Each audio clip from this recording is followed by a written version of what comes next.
I thank the chairman. I know most of the ground's been covered. The one thing that I would just like to throw out there, I understand that there was some debate about my colleagues on the other side of the aisle having heartburn over the alleged $2.4 billion this is going to cost. I assume that you guys have covered fully the extent to which that completely ignores any kind of dynamic reality of what happens when you remove those kinds of fees and free things up. Just turn that over to the chair lady if she would like to respond.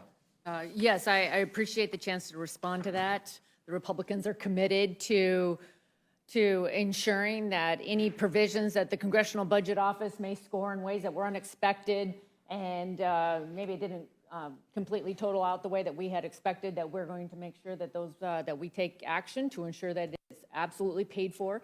We believe in living within our means, and we absolutely believe that by increasing domestic energy production in the United States of America, is one of the best things that we could do for our economy. It's one of the best things that we could do for combating inflation. It's the biggest driver of inflation has been the increased energy costs that we have seen over the last couple of years in particular, and the just the harmful impact that it has on people and trying to live their lives. So putting aside the fact that there would obviously be a dynamic component to increasing energy production and creating economic growth in this country so that we weren't at the stagnant 0.6% growth that the current administration has us languishing at as we stare stagflation right down the double-barreled shotgun of crushing our economy with high skyrocketing inflation and a crappy economy.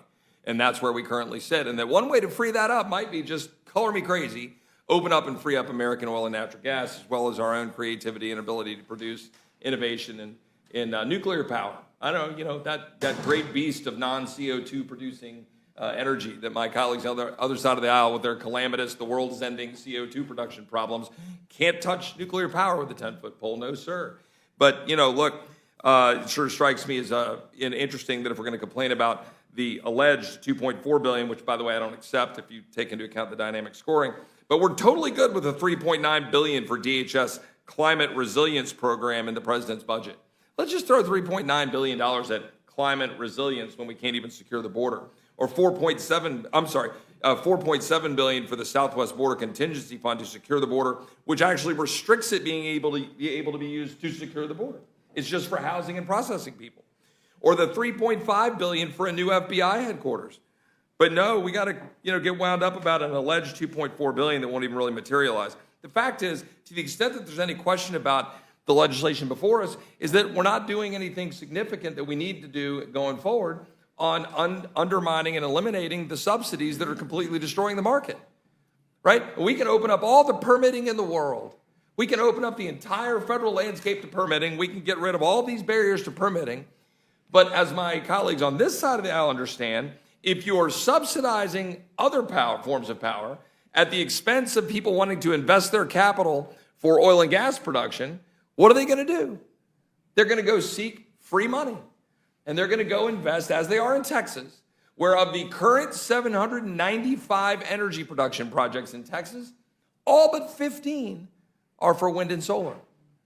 This despite the fact that the Texas grid is 40% reliable on wind and solar, soon to be 50% reliable on wind and solar.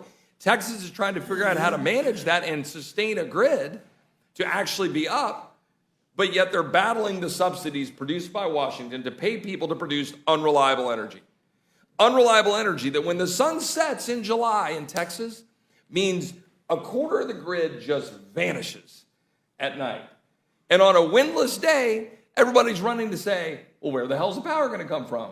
Oh, I don't know, from all that coal, gas, and production from nuclear power. But oh, wait, does that exist? Oh, but my Democratic colleagues run around saying, oh, we can't, they're not producing what they can because they're trying to just pocket all their profits. Well, what business person is going to go invest money into all of the capital production to produce a gas-fired plant or a coal-fired plant if the federal government is paying people large quantities of money to produce the other form of power to make it cheaper, right? Cheaper. Well, it's cheaper because we're borrowing money from China to subsidize it.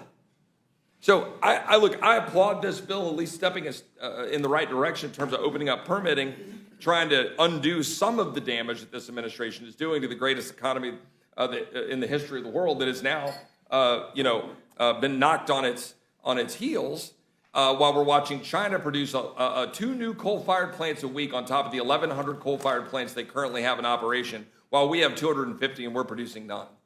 While we produce very few new gas-fired plants.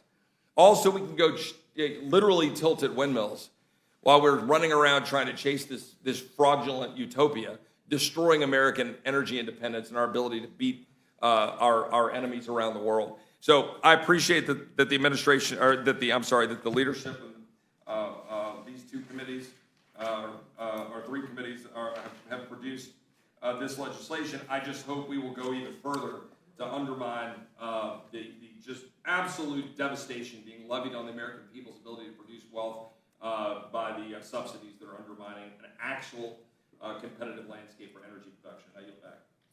Gentlelady from Indiana is recognized for questions. Thank you, Mr. Chairman. Thank you to the committee chairs and ranking members